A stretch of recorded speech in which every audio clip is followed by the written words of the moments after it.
Mother dairy fit life low fat milk high protein. Ingredients লাগবে হলো চিনি, আতপ চাল, ক্ষীর পায়েস বাঙালিদের পায়েস, আর হলো নন বেঙ্গলিদের যেটা ক্ষীর বলা হয় সেটা, একটু কাজু পিস্তা আমন্ডস বা কাঠবাদাম, আর একটু ঘি লাগবে, আর তেজপাতা অল্প ছোট্ট একটুখানি তেজপাতা, চিনি। এখন দুধটা কাটছি।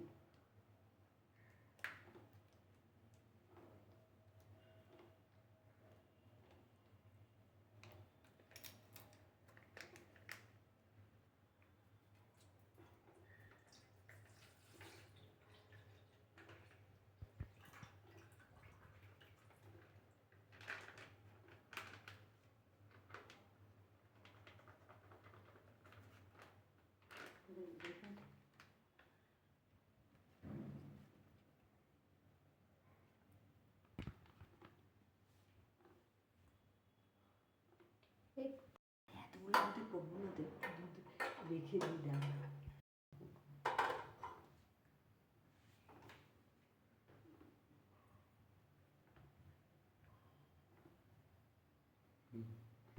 হলো জাল দিচ্ছি।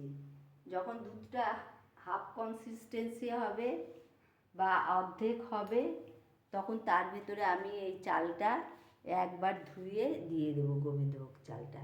তখন একটু ঘি দিয়ে দেব, আর হলো তেজপাতাটা দিয়ে দেবো।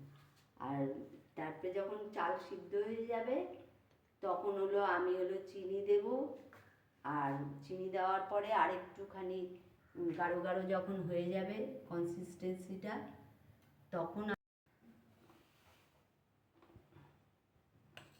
দুধ ফোটা শুরু করেছে। এখন দুধ হলো, এরপরে এই দুধটাকে আমি ইয়ে করবো,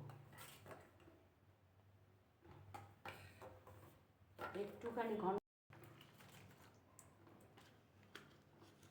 অল্প চাল দিয়ে অল্প করবো। চাল এখন দিচ্ছি, এই যে চাল দিয়ে দিয়েছি, এই যে চাল দিলাম, এই যে চাল, এই যে চাল, এই যে চাল, এই যে গোবিন্দভোগ চাল এখন দিয়ে দিলাম, মানে গোবিন্দভোগ পিওর। এবারে একটুখানি ঘি দিলে পায়েসটার স্মেলটাও ভালো হয়, আর তারপরে এটাতে চালটাও খুব ভালো হয়। এই যে ঘি দিয়ে দিলাম, একটু ঘি।